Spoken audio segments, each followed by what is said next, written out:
Hey everybody, this is Chris DeFurio with Keys to the Shop. I hope you're having a great day today. Welcome to another Shift Break episode. Today we're going to be talking about patience and passivity. So what got me thinking about patience as a topic is what we talked about earlier this week with Kwame Christian. He was my guest on episode 125, talking about negotiations and confidence in conflict. Definitely recommend you go back and listen to that episode. Midway through our talk, we were talking about how negotiations are done every day. It's not just high-powered lawyers and, corporate America who does it. It's baristas, it's trainers, it's hourly workers everywhere. They're either they're negotiating for themselves well or not. Negotiation is all about kind of getting what you want, right? And all of us in coffee want to have a great career. We want to get paid more. We want more responsibility and prestige and rapport with those around us. We want to feel happy and satisfied with the kind of a body of work that we've accomplished at the end of our careers. This is something none of us should be ashamed about pursuing. And what I loved about that conversation was the idea of advocating for yourself. It's something that we might feel ashamed of, but we definitely need to get over that because it's not just void of altruism. Advocating for yourself can and actually must include being an advocate for your company and the company that's around you, the people. It won't work unless that works. So that part it was a really great part of the conversation, and the rest was really great too. But in particular, I started thinking about patience because I bet a lot of you have experienced these bouts of impatience based on comparisons of where you are compared to other people in their careers.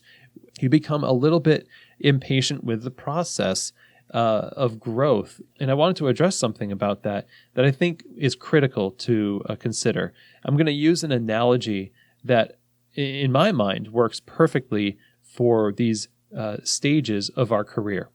So you and I, our efforts, all of it are like snow.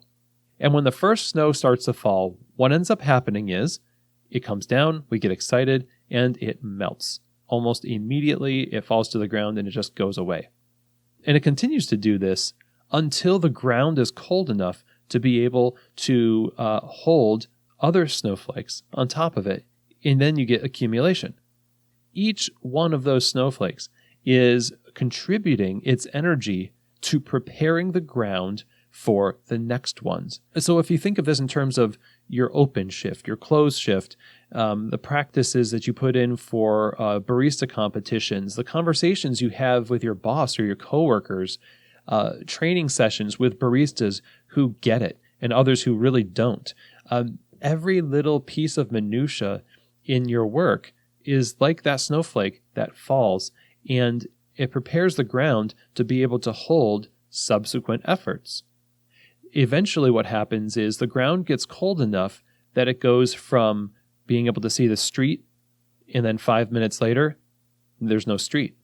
You see the result of not just that snow that is not melting, but all of the snow that melted before. And that is a lot like our careers and our efforts at work. There are many times, especially when you're first starting out in coffee or you're first starting a new position or a new cafe, where you see your efforts amounting to not as much as you wanted them to. We start to get discouraged. We start to become impatient and we pull away. We don't want to give more effort. And we say, screw this. I'm not going to keep on getting up so early and staying up so late and, just investing and investing to not see any reward for it. And as a result, what we end up doing is we just stop investing and we'll never see the accumulation.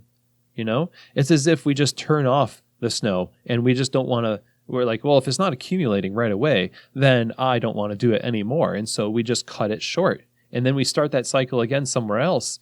But the thing is that now you're starting back at zero.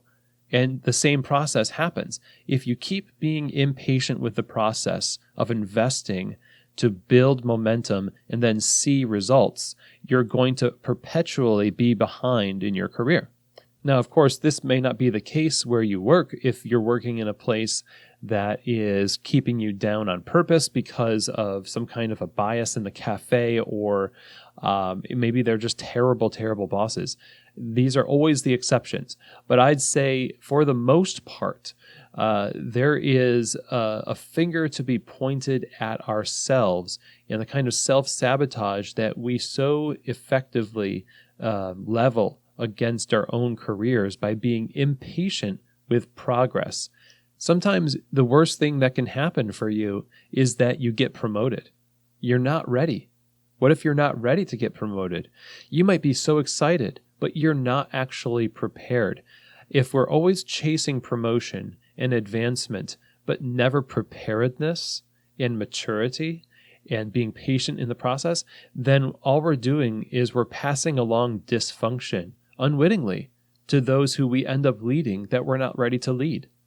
So I think my main message is, wherever you are in your career, whether you're just starting or you're like me and you're coming in close to 20 years in specialty coffee, just know that each new level you achieve, there's always going to be a phase where you're tempted to be impatient with it and just throw in the towel and say, I don't like how uncomfortable I feel, how inept I feel, I don't like seeing no results.